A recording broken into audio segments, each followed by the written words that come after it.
আসসালামু আলাইকুম রহমতুল্লাহ। আমি আছি দ্য বেঙ্গল নিউজ থেকে। আমি একজন বেঙ্গল নিউজের প্রতিনিধি। আজকে পূর্ব ঘোষিত সময়ে আমরা চলে আসলাম লাইভে। আমরা পরিকল্পনা করেছি এমন একটি সিরিজ আপনাদের উপহার দেব, যেখানে আপনারা গুম হ- গুম থাকা ভাইদের জীবনী সম্পর্কে জানতে পারবেন, তাদের অভিজ্ঞতা সম্পর্কে জানতে পারবেন, তাদের উপর কি পরিমাণ নির্যাতন চালানো হয়েছিল তা আপনারা জানতে পারবেন। আমরা এতদিন যাবৎ যতটুকু মিডিয়াতে জেনেছি তা ১০০ ভাগের মধ্যে ১০ ভাগও হবে না। তো আমাদের এই সিরিজে আমরা চেষ্টা করব প্রতিদিন নতুন নতুন একজন ভিকটিমকে নিয়ে আসার, তাদের জীবনের অভিজ্ঞতাগুলো আমরা শুনবো। তো আমি আর কথা বাড়াচ্ছি না, আমি সরাসরি আমাদের প্রতিনিধির কাছে চলে যাচ্ছি।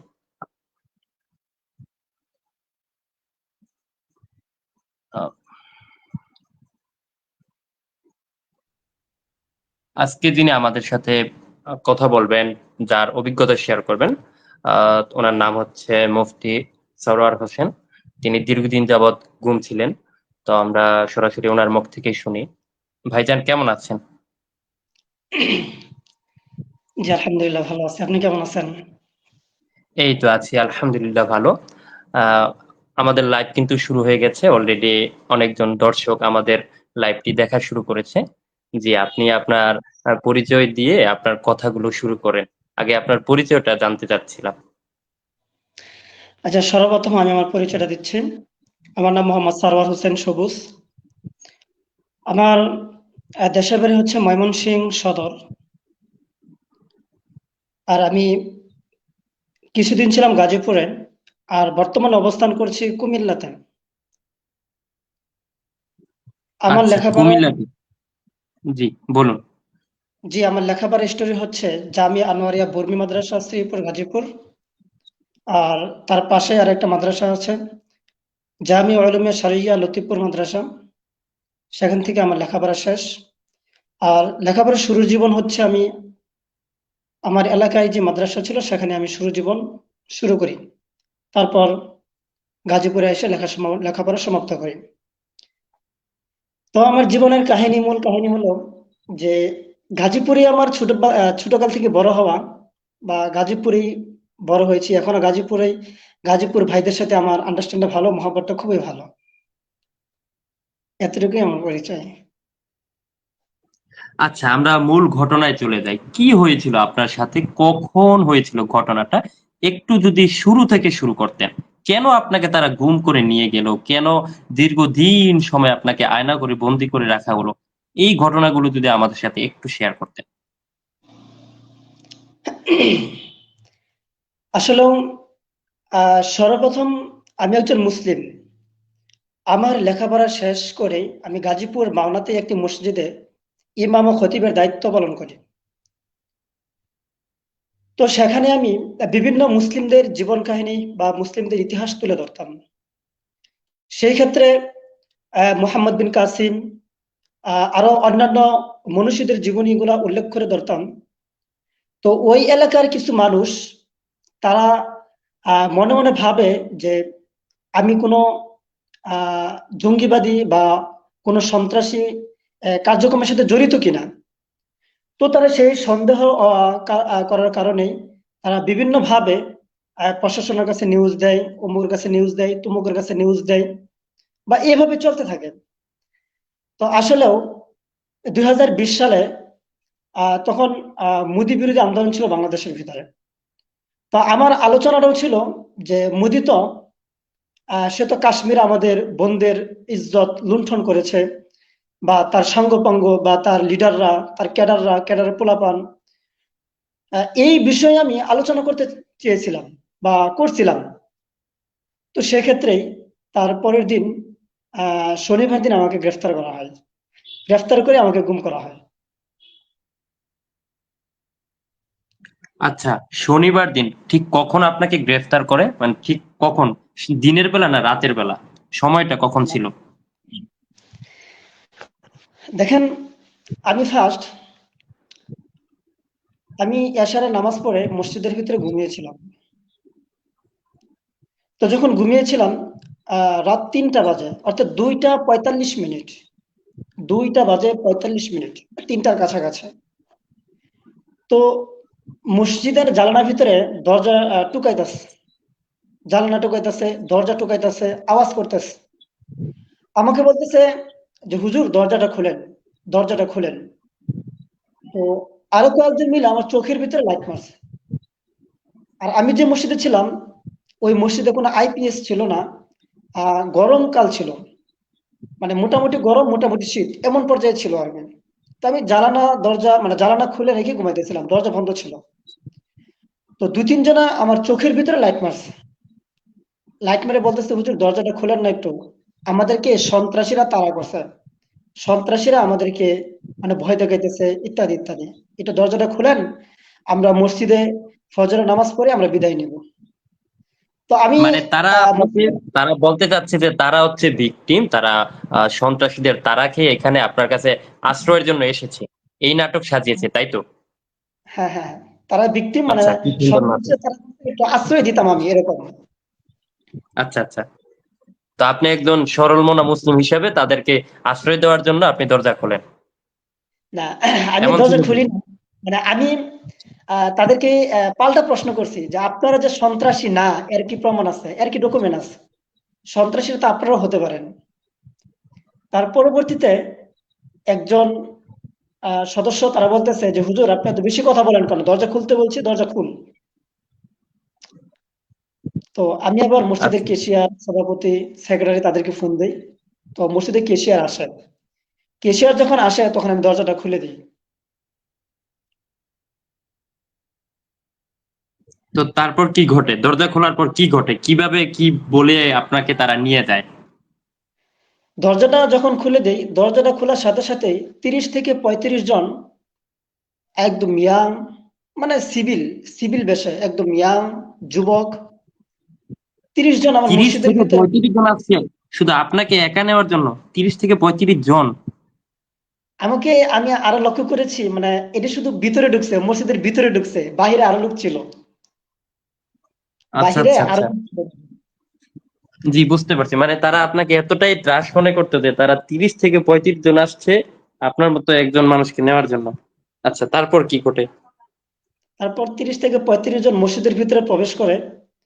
তো বিভিন্ন বই তাল্লাশি করতেছে, খুঁজতেছে, আর আমারও বলতেছে যে জঙ্গিবাদী বই কোথায়, জঙ্গিবাদী বই কোথায়, উগ্রবাদী বই কোথায়।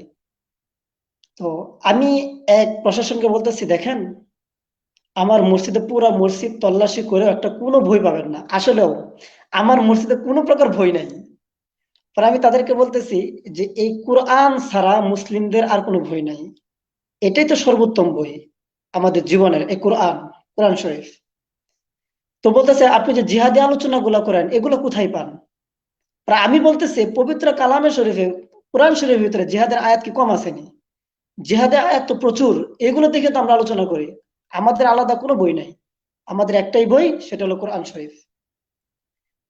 তারপর বলতেছে যে আমরা এত কিছু বুঝি না, বই দাও, বই যদি না দাও তোমাকে নিয়ে যাব, জিজ্ঞাসাবাদ করবো নিয়ে। তো এলাকার লোকজনদেরকে তারা বুঝাইছে যে আপনাদের হুজুর তালেবানের সদস্য, সেই এই দেশে তালেবানের রাজ্য কায়েম করতে চায়।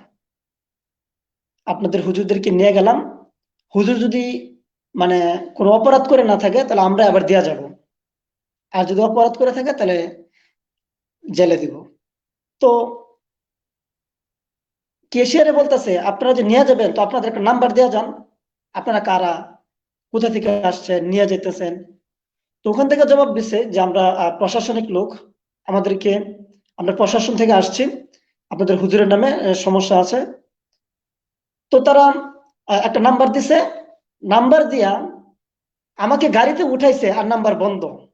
এটা পরবর্তীতে আমি শুনি, মানে আমার বাবার কাছ থেকে শুনি এগুলা।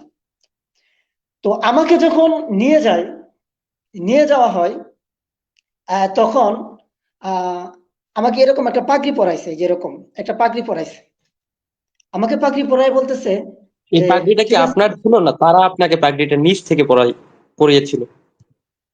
না, পাগড়িটা আমারই ছিল, আচ্ছা, পাগড়িটা আমার ছিল। তো তারা আমার পাগড়ি পরাইছে, জুব্বা পরাইছে, আর নতুন পাঞ্জাবি গায়ে দেওয়াইছে, চামড়া জুতা পরাইছে, এই সবগুলো আমার। তো সবগুলো আমার ছিল। আহ, যখন আমি মসজিদ থেকে বাহিরে যাই দেখি যে ইল্লা মাশাল্লাহ আর প্রচুর পরিমাণ মানুষ। মোট 4টা হায়েস গাড়ি আসছে, 4টা হায়েস গাড়ি আসছে। তো একটা গাড়ির মধ্যে আমি মাত্র পা দিছি, পা দেওয়ার সাথে সাথে ভিতরে ঢুকাই ফেলাইছে, আরেকজনের টান মারিয়া ভিতরে ঢুকাইছে।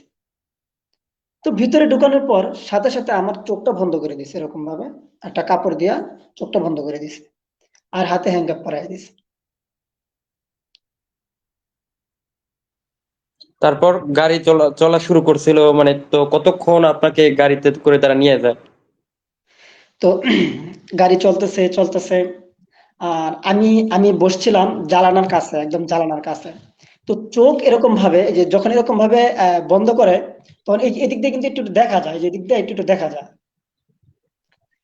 তো আমি এরকম ভাবে চায়ে চায়ে দেখতেছি যে আমি কোথায় যাই, কোথায় যাচ্ছি, বা আমাকে কোথায় নেওয়া হচ্ছে। যাচ্ছি গাজীপুর জয়দেবপুর চৌরাস্তা যখন গেলাম, যাওয়ার পরে ফজর আজান হলো। তো একজন আল্লাহর বান্দা বলতেছে যে জুব্বা টুব্বা পইরা বলতেছে যে আমি নামাজটা পড়ে আসি, আসো, আরো 4-5 জন নিয়ে নামাজ পড়তে গেছে। নামাজ পড়া আসার সময় শুনি যে ওই মসজিদের ইমাম সাহেবরা নাকি ধরতে গেছিল, কিন্তু ইমাম সাহেব বাড়িতে চলে গেছে। ইমাম সাহেবরা ধরতে গেছিল জুব্বার পাঞ্জাবি পইরা, কিন্তু ইমাম সাহেব চলে গেছে। তার তো মানে আমি এরকম, আপনি বলতে চাচ্ছেন যে তারা একটা টার্গেট নিয়ে বের হয়েছিল, এর মধ্যে আপনি লিস্টে ছিলেন, ওই পার্শ্ববর্তী ওই যে মসজিদের কাছে গিয়েছিল, ওই মসজিদের ইমাম সাহেব তাদের লিস্টে ছিল, এই তো? তারা সিরিয়ালি ভাবে যাকে পাচ্ছিল তাদের লিস্টিং এ করা, তাকে নিয়ে নিয়ে যাওয়ার মতো তারা একটা প্ল্যান করে তারা বের হয়েছিল। একটা প্ল্যান করে একটা বের হয়েছিল, এবং এভাবে নেওয়া হচ্ছিল আর জি। কি।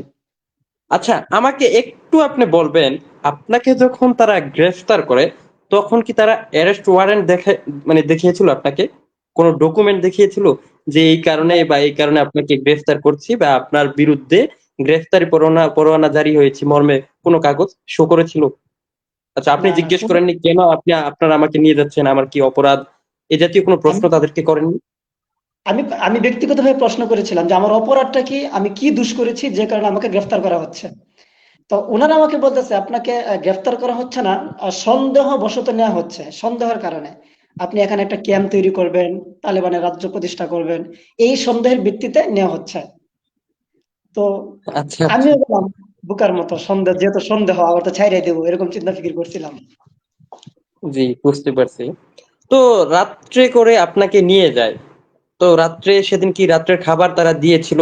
আপনি রাত্রে কি খেয়েছিলেন নাকি? না, না, ওই দিন রাত্রে আর খাবার খাওয়া হয় নাই।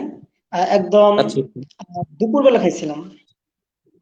দুপুরে তো রাত্রে করে তারা গাড়িতে নিয়ে যায়, ফজর পর্যন্ত গাড়ি চলতে থাকে, তারপর তারা নামাজ পড়ে, তারপর তারা আবার কোথায় নিয়ে যায়, তারপর আবার কি করে, ফজর নামাজের আ পর কি করে?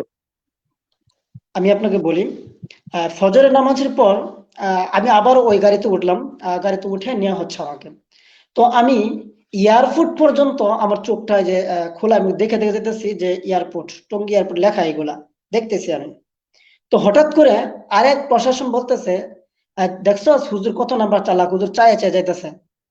তো এই কথা যখন বলছে, তখন এই যে টিস্যু আছে না, টিস্যু কাপড়গুলো আছে না, টিস্যু কাপড় এরকম। হ্যাঁ, হ্যাঁ, তো টিস্যু কাপড়। এই কাপড়গুলো আমার 2 চোখ দিয়ে দিয়ে দিছে। তখন আমি আর কিছু মানে দেখতে যেন পারিনি। আপনি কিছু যেন দেখতে না পান, হ্যাঁ, তাই হ্যাঁ, আমি কোনো কাপড় কিছু তারা দিয়ে দেয়। হুম, হুম। ভাবে তারপর আর কি করে? অনেকক্ষণ, 1.5 ঘন্টা গাড়ি চলে। 1.5 ঘন্টা গাড়ি চলার পর আমাকে একটা রুমে নিয়ে যাওয়া হয়, একটা রুম। আচ্ছা, রুমে নিয়ে যায়, ওই জায়গাটা কোথায় ছিল, এক্স্যাক্টলি লোকেশনটা কোথায় ছিল আপনি কি জানেন? না, না, আমি লোকেশনটা জানি না, কিন্তু মাঝে মাঝে বিমানের আওয়াজ শুনতাম, এতটুকু আমার খেয়াল আছে, কিন্তু লোকেশনটা কিসের কোথায় শব্দ এটা জানি না। শুনতেন? কিসের শব্দ বিমান শুনতেন? বিমানের আওয়াজ শুনতাম। বিমানের শব্দ। তার মানে হচ্ছে আপনি বলতে চাচ্ছেন আপনাকে যেখানে নিয়ে যাওয়া হয় ওই জায়গাটা ছিল এয়ারপোর্টের আশেপাশে কোনো এরিয়া, এমন কিছু? হ্যাঁ, এমন কিছুই। আচ্ছা। হ্যাঁ, রুমটা রুমটা কিরকম ছিল, একটু রুমের বর্ণনাটা একটু দিবেন? মানে আমার রুমটা ছিল, মানে রুমটা একটু বড় ছিল, কিন্তু আমাকে থাকতে দিত, মানে একটা কাপড় দিছিল এরকম ভাবে। যে কাপড়টা আমার বডির অর্ধেক হবে, মানে আমি পরিপূর্ণভাবে ঠ্যাং মেলাইতে পারতাম না, শুইতে পারতাম না, এরকম ভাবে শুইতে পারতাম না। হাঁটু গুজু করে হেরে আমার শুইতে মানে শোয়া লাগতো আর কি। আর আমাকে শোয়ার জন্য কোনো প্রকার বা কোনো প্রকার কোনো কিছু দেওয়া হয় নাই, একদম ফ্লোরের মধ্যে শোয়া দিত। কোনো বালিশ দেওয়া হয় নাই, কোনো কাঁথা দেওয়া হয় নাই, মানে কিছুই ছিল না আপনার শোয়ার জন্য? না না এই যে আমার হাতে এই যে একটা একটা বোতল আছে, পানির বোতল দেখছেন, পানির বোতল। তো হ্যাঁ হ্যাঁ, এই পানির যে বোতল। পানির বোতল, মানে মাথায় দেওয়ার জন্য শুধু একটা পানির বোতল দিত, এটা মাথায় দিয়ে ঘুমাইতাম। আচ্ছা, তাহলে রুমটা এতই ছোট ছিল যে আপনি পা সোজা করে মেলতে পারতেন না ঘুমানোর জন্য? এত ছোট ছিল রুম? এত ছোট ছিল। আচ্ছা, আপনি গুম ছিলেন ঠিক কতদিন গুম ছিলেন? আমাকে অক্টোবর মাসের 25 তারিখ দিবাগত সেপ্টেম্বর মাসের 2020 সাল সেপ্টেম্বর মাসের আহ, 25 তারিখ দিবাগত রাত্রে গ্রেফতার করে এবং আমাকে 19 তারিখ, অক্টোবর মাসের 19 তারিখে জাতির সামনে শুরু করে, এই 26, 27, 28 দিনের মতো। আচ্ছা, এই যে একটা লং টাইম আপনি সেখানে ছিলেন, এটা কি আপনার পরিবার জানতো আপনি কোথায় আছেন? না, আমার পরিবার কোনো কিছু জানতো না। তো আপনি আমার যখন গুম অবস্থায় ছিলেন তখন আপনার অনুভূতি কেমন ছিল? মানে আপনার কি মনে হয়েছিল যে আমি এখান থেকে বের হতে পারবো কি পারবো না, আমাকে কি ক্রস ফায়ার দিয়ে দিবে? তো এই রকম কিরকম আপনার অনুভূতি ছিল তখন? আপনার আসলে দিনটা কিভাবে কাটতো? আমার বিষয়টা ছিল একটু অন্যরকম। আমাকে অনেক সময় রাত্রে জিজ্ঞাসাবাদ করতো, রাত্রেবেলা নিয়ে। সারাদিন জিজ্ঞাসাবাদ কম করছে, কিন্তু রাত্রেবেলা জিজ্ঞাসাবাদ করতো আমার প্রচুর পরিমাণ। ধরেন এশার নামাজ থেকে না জিজ্ঞাসাবাদ শুরু করতো, কোনো সময় রাত 2টা 3টা বেজে যেত, শুধু জিজ্ঞাসাবাদই করতো আর টর্চারিং করতো। মানে প্রচুর পরিমাণ টর্চারিং করতো, অনেক, যা বলা বাহুল্য। আপনি আপনাকে কি ধরনের প্রশ্ন তারা করতো? মানে তারা আপনার কাছ থেকে কি জাতীয় তথ্য নেওয়ার জন্য তারা এই পরিমাণ টর্চার করতো বলে আপনি মনে করেন? মানে কি টর্চারটা টর্চার, কিরকম ছিল এবং কি জাতীয় প্রশ্ন করেছিল? তারা আমাকে প্রশ্ন করতো যে তালেবানের সাথে আমার সম্পর্ক কিসের, তালেবানদের সাথে আমার লিঙ্ক, আমি কিভাবে লিঙ্গের যুগ যুগ হলাম। তারপর জিজ্ঞাসা করতো শেখ হারুনিজার সাহেব, তারা আহ, কি তালেবানের সদস্য। জিজ্ঞাসা করতো তামিম আল আদনানি, হ্যাঁ কি দেখছো কোনো সময়, হ্যাঁ হ্যাঁ হ্যাঁ, হ্যাঁ সাথে মনে হয় খাইছো, তুমি ভাত খাইছো একসাথে বসে, নামাজ পড়ছো একসাথে, মানে যেগুলা মানে কল্পনার বাইরে আর কি।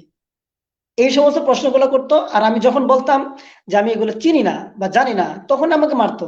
চিনস না, জানোস না, মানে এটা কেমন, তো জিহাদি আলোচনা করস, এদের সম্পর্কে জানোস না, হারুন দাসের সম্পর্কে জানোস না, কি দল করে জানোস না, গুনুবি কি দল করে জানোস না, মানে এইগুলো আর কি। আসলেই কি তালেবানের সাথে আপনার কোনো লিঙ্ক ছিল?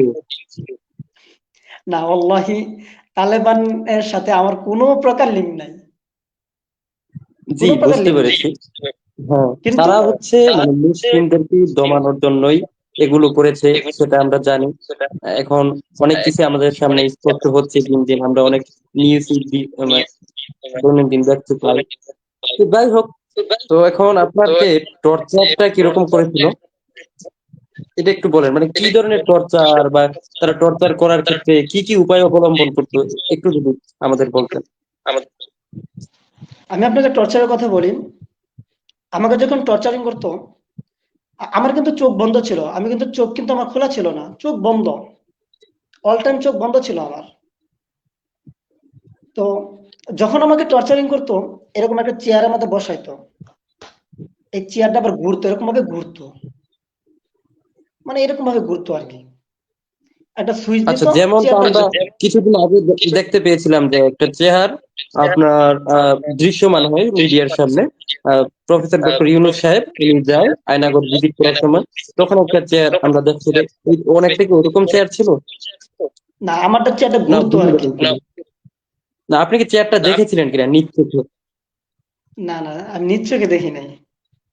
আচ্ছা, চোখ বাঁধা অবস্থায় যা ঘটার তাই করছে, আপনি কিছু দেখতে পাননি, তবে আপনি ফিল করছেন যে এমন একটা চেয়ার আপনাকে বসানো হয়েছে, ওই চেয়ারটা ঘুরে। আপনাকে কি কোনো ইলেকট্রিক শক দেওয়া হয়েছিল?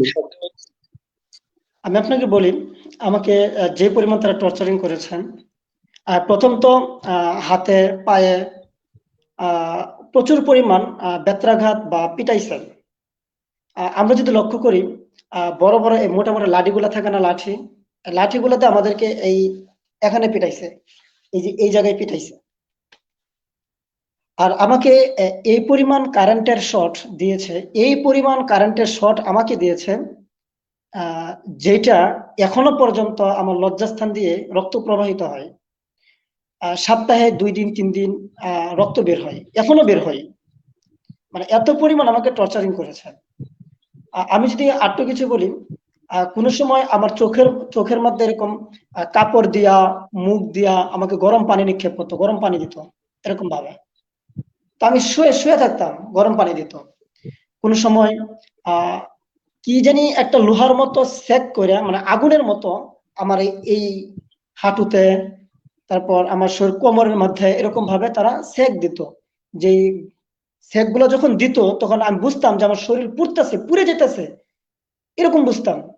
কিন্তু তখন আমার একটা জিনিস চিন্তা থাকতো যে না জানি বেলাল, না জানি খাব্বাব রাদিয়াল্লাহু তাআলা আনহু আজমাইন তাদেরকে কি পরিমাণ কষ্ট দিয়েছে। তখন আমি সবচেয়ে বেশি এটা চিন্তা চিন্তা করতাম। এই জন্য আমার কষ্টটা খুবই কম ছিল, মানে কম হতো।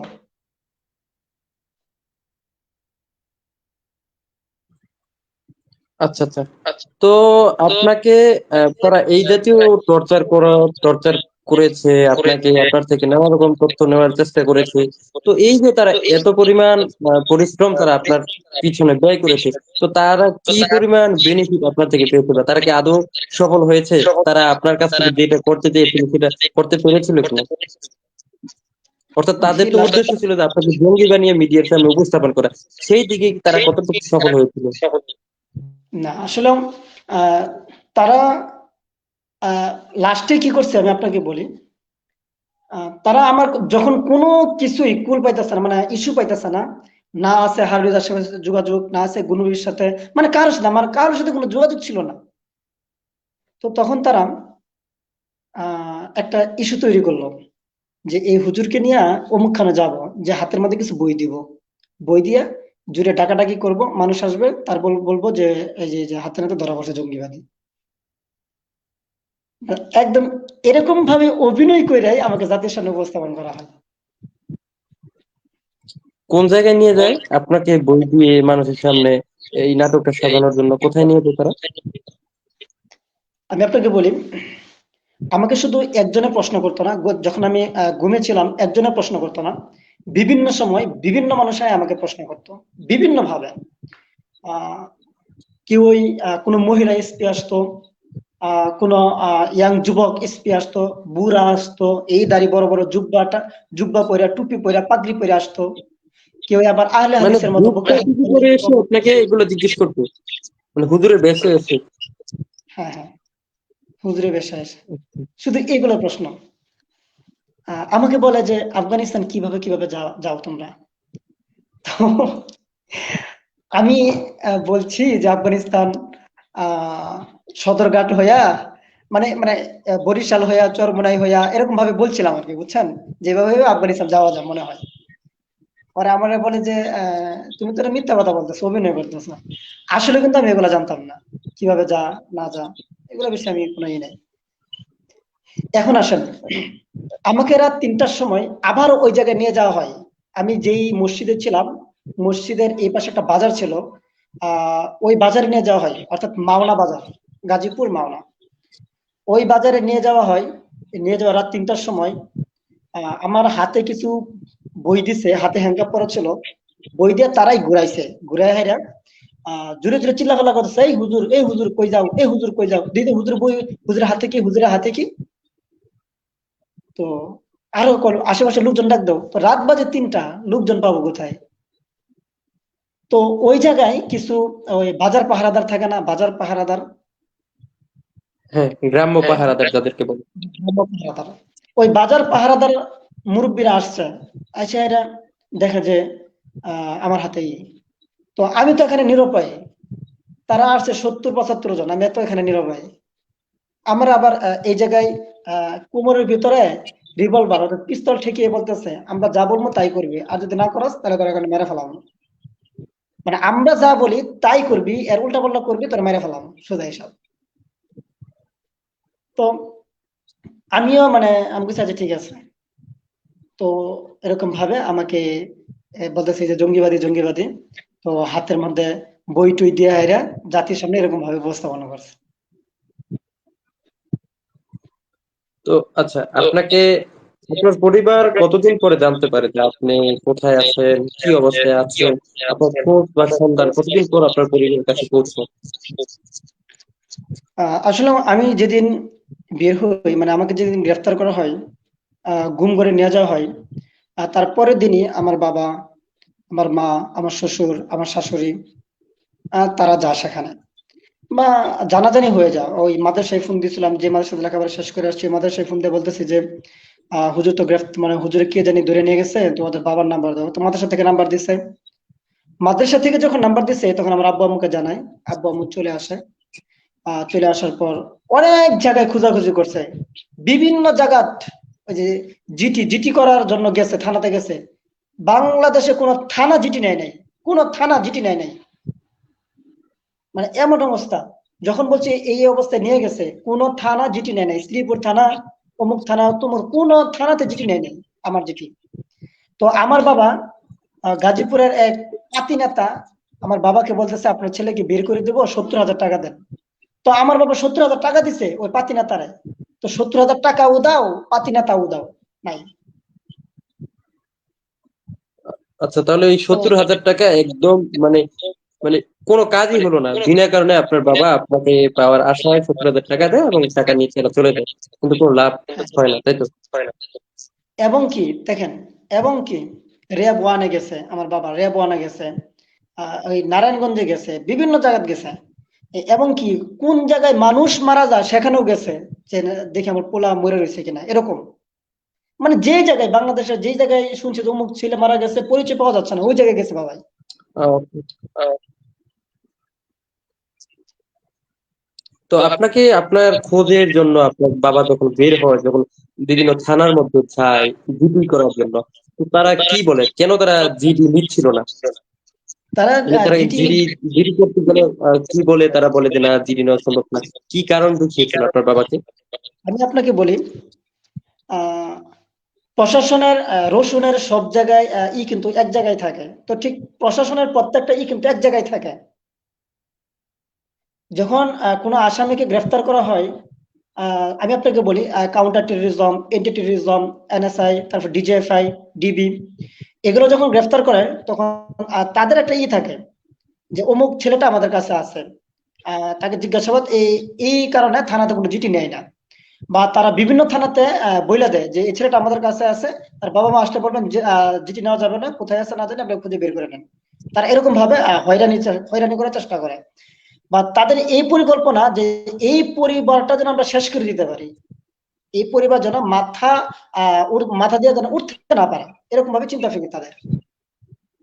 মানে তারা একজন মুসলমানকে নিয়ে যাবে শুধু দিন প্র্যাকটিস করার জন্য, এবং তাকে শুধু নিয়েই ক্ষান্ত হবে না, তার পরিবারকে এমন ভাবে ধ্বংস করে দেবে যেন তারা মাথা উঁচু করে বাঁচতে না পারে সমাজের কাছে। হ্যাঁ, হ্যাঁ, এমন করে। আচ্ছা, তাহলে আপনি আপনার ফ্যামিলিকে কতদিন পর আপনি দেখতে পান নিজ চোখে সরাসরি? আহ, আমার ফ্যামিলি যখন আমাকে থানাতে যখন শু করে 28 দিন পর, তখন আমি আমার বাবাকে ফোন দেই। বাবারে ফোন দিয়ে বলে যে আমি অমুক থানাতে আছি। তো আমার বাবা আসছে, মা আসছে, তারপর আমার শ্বশুর আসছে, শাশুড়ি আসছে, স্ত্রী আসে নাই। তো থানাতে আসার পর অনেক চিন্তা ফিকির করছে ভিড় করার, কিন্তু আসলেও কি, থানাতে যখন তার বাবাদের হাতে দিয়েছিল, তো র্যাব ওয়ানের কাছে দিয়েছিল। তো র্যাব ওয়ানে যখন মামলা দেয় তখন প্রশাসন বিলাই হয়ে যায়, পুলিশ আছে না, এগুলো বিলাই হয়ে যায়। তো তারাও মামলা লিখে নিছে। পরে অনেক চেষ্টা করছিল মামলা উঠানোর জন্য, বলে যে এটা র্যাব দিছে, আমরা মামলা উঠাবো না। আল্লাহ, মিথ্যা হোক সত্য হোক, মানে সত্য হোক, এটা জজ দেখবে, বিচারক দেখবে, আদালত দেখবে, আর কিছু করার নাই। তারপর আপনাকে কোন কারাগারে নিয়ে যায় থানা থেকে? আমাকে প্রথমে গাজীপুর জেলা কারাগার ছিল, গাজীপুর জেলা কারাগারে থাকাকালীন এরকম একটা রুম, আমি যেই একটা রুমের মধ্যে বসে রয়েছি এরকম একটা রুম, এই রুমের ভিতরে বাথরুম ছিল, এই রুমের ভিতরে গোসলখানা ছিল, আর 24 ঘন্টা এরকম ভাবে বসে থাকতাম, আর খাওয়া দাওয়া করতাম, কোরআন তেলাওয়াত জিকির আজকার, 24 ঘন্টা এরকম ভাবে 7 মাস ছিলাম। না পরিবারের সাথে ফোনে কথা বলতে পারছি, না পরিবারের সাথে দেখা করতে পারছি, কোনো কিচ্ছু না। আমাদের জন্য ফোন এটা কোথায়? নিষেধ, দেখা করা এটা কি নিষেধ। গাজীপুর কেন্দ্রীয় কারাগার? না না, জেলা কারাগার। তারপর আমরা একদিন অনশন করি, মানে ই ডাকি যে আমাদেরকে কাশিমপুরে চালান দিতে হবে। আল্লাহ, কাশিমপুরে যে জায়গায় দেন, 1-এ দেন, 2-এ দেন আর 4-এ দেন, যেই জায়গায় দেন আমাদেরকে চালান দিতে হবে। তো যতক্ষণ পর্যন্ত আমাদেরকে চালান না দিবেন ততক্ষণ পর্যন্ত আমরা আপনাদের কারাগারে ভাত খাবো না, পানিও খাবো না, আমাদেরকে চালান দিতে হবে। তো তারা তারপর জেলার এসে আশ্বাস দিল যে তোমাদেরকে আগামীকাল অবশ্যই অবশ্যই আমরা চালান দিয়ে দেওয়ার চেষ্টা করব। তো ওখান থেকে চালান দিয়ে দেই, তখন আমরা হাই সিকিউরিটি কাশিমপুর 4 কেন্দ্রীয় হাই সিকিউরিটি কারাগারের মধ্যে প্রবেশ করি। আচ্ছা, আপনি যখন থানাতে ছিলেন, থানাতে কতদিন ছিলেন? থানার মধ্যে কি রাত্রি যাপন করেছিলেন? থানাতে 1 রাত ছিলাম। 1 রাত করার পরে পরবর্তীতে রিমান্ডাকে 10 দিন, মানে 15 দিন রিমান্ডাকে 10 দিন মঞ্জুর হয়, তো 10 দিন ছিলাম। 10 দিন কি থানাতেই অবস্থান করেছিলেন? হ্যাঁ হ্যাঁ, এটা পরবর্তীতে আরো অনেকদিন পরে ছিল আর কি, 1-1.5 মাস পরে ছিল। আপনি যখন থানায় ছিলেন তখন থানার পুলিশেরা আপনার সাথে কিরকম ব্যবহার করেছিল? আচ্ছা, আহ, আচ্ছা আমি এসপির নামটা বলেই ফেলি না, মানে দারোগার নামটা বলেই দিই, যেহেতু এটা অনলাইন। জি বলুন, সমস্যা নেই, বলুন। শ্রীপুর থানার একটা দারোগা ছিল, নাম ছিল প্রদীপ কুমার। এমনি ভালো ছিল, মানে এমনি ভালো ছিল। যখন আমাকে এর ভিতরে জিজ্ঞাসাবাদের জন্য রিমান্ডে নিয়ে যেত, কিন্তু আমার ধর্মকে নিয়ে প্রচুর পরিমাণ অসভ্য, মানে মুখ দিয়ে যা ইচ্ছে তাই বলতো আমার ধর্মকে নিয়ে। দ্বিতীয় নাম্বার, ইসলাম ধর্ম মোহাম্মদ। নিয়ে বাজে কটূক্তি করতো। জি ভাই বলেন। ইসলাম ধর্ম নিয়ে কটূক্তি করতো। হ্যাঁ, শুধু তাই না, আল্লাহর নবী মানে আমাদের রত্ন, আমাদের কলিজার টুকরা মুহাম্মদুর রাসূলুল্লাহ সাল্লাল্লাহু আলাইহি ওয়াসাল্লাম, যাকে আমরা আমাদের জীবনের চাইতে বেশি ভালোবাসি, এই নবীকে নিয়ে একদিন আমার সামনে কটূক্তি করতেছে। তখন আমি তাকে বলছিলাম সাবধান, মানে আমার সামনে আল্লাহর নবীকে নিয়ে কটূক্তি করলে আপনার অবস্থা কিন্তু খারাপ আছে ভবিষ্যতে। মানে আমার সামনে আল্লাহ নবী নিয়ে কটূক্তি করতে পারবেন না আপনি, আপনি যেই যেই হন না কেন। তখন সরাসরি আশেপাশে আরো যারা ছিল, দারোগারা যারা ছিল, তারা হতভম্ব হয়ে গেছে। আসছে রিমান্ডে, মানে পুলিশের সাথে এরকম ভাবে কথা বলতেছি যে, আমি বলছি দেখেন, আমরা আল্লাহর নবীকে প্রচুর পরিমাণ ভালোবাসি, আমাদের জীবনের চাইতে বেশি ভালোবাসি। আপনি রিমান্ডে নিয়ে আসছেন, কি কারণে আমাকে গ্রেফতার করছে এইগুলা জিজ্ঞাসাবাদ করবেন। আপনি ধর্ম নিয়ে, আল্লাহর নবীকে নিয়ে কটূক্তি করা তো আপনি নাই, আপনি করবেন কেন আপনি এগুলা? আপনি যদি করেন তাহলে কিন্তু আপনার খবর আছে। তখন ওই ব্যক্তিটাও চুপ হয়ে গেছে। তো রিমান্ডের শেষ দিন আমাকে বলে যে মাওলানা সাহেব, ধর্ম নিয়ে একটু যাচাই বাছাই করেন, দেখেন যে আমাদের ধর্মটাই সত্য। আমি বলছি আমি কারাগার থেকে বের তাদের হওয়ার পর আমি তাদের আপনার কোন সাথে, ধর্মটা সত্য? তাদের কোন ধর্ম সত্য? তারা তাদের কোন সনাতন ধর্মের দিকে সনাতন আহ্বান করছিল? আচ্ছা, মানে হিন্দু মানে ধর্মের দিকে। সে একজন সনাতন ধর্মাবলম্বী ছিল, আর সে আপনাকে এট লাস্ট দিন বলতেছিল যে তার ধর্ম নিয়ে যাচাই করে যেন আপনি তার ধর্ম গ্রহণ করেন, তার ধর্মটাই সত্য। আহ, এই তো ঘটনা। হ্যাঁ হ্যাঁ হ্যাঁ হ্যাঁ। আচ্ছা, ইন্টারেস্টিং বিষয়। আর আরেকটা বিষয় আমার বলে যে আপনি বের হওয়ার পর আমার সাথে একটু দেখা করেন, আমি আপনাকে কিছু বই দিব, ওই বইগুলো পড়েন। কিন্তু এখনো পর্যন্ত আল্লাহর বান্দা, আমি বের হওয়ার এখনো পর্যন্ত আল্লাহর বান্দা ওই থানাতে নাই, তো নাই, আশেপাশে কোনো থানাতে নাই, আমি ফোন দিলে ফোন রিসিভ করে না। আচ্ছা আচ্ছা, আপনি তাহলে বের হওয়ার পরও আপনি চেষ্টা করেছিলেন তার সাথে যোগাযোগ করার জন্য? হ্যাঁ হ্যাঁ, আমি আসলে কন্ট্যাক্ট করেছিলাম, কিন্তু আমার ফোন রিসিভ করে না। থানার মধ্যে আপনি যখন ছিলেন তখন আপনার খাবার কিরকম দিয়েছিল? খাবার কেমন ছিল?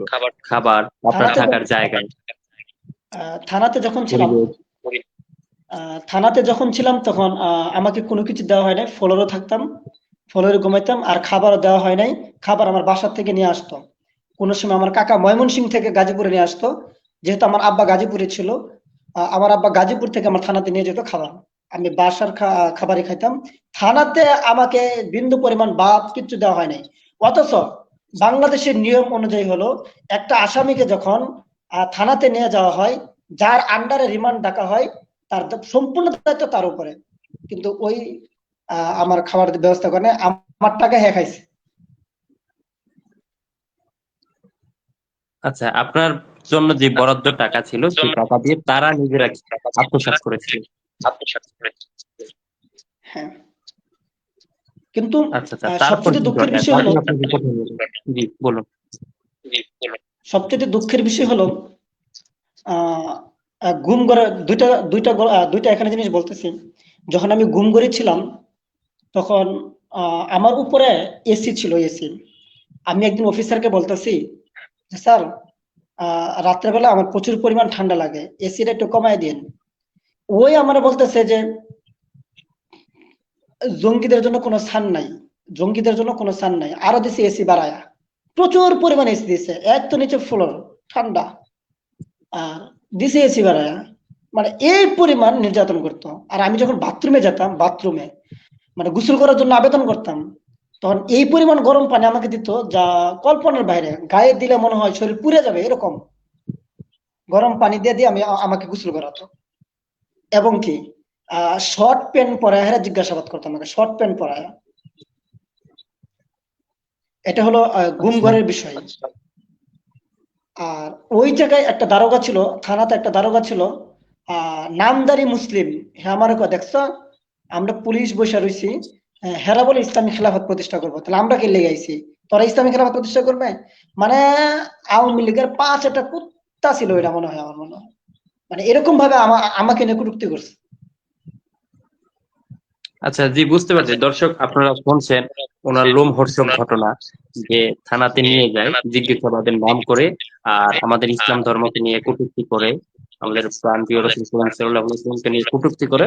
আহ, রাষ্ট্রের ছিল, তারা ছিল দেশপ্রেমিক, তারা ছিল দেশের যোদ্ধা, আর যারা সঠিকভাবে ইসলাম চর্চা করতো তারা ছিল দেশের জন্য থ্রেট, এবং তারা ছিল জঙ্গি সন্ত্রাসী।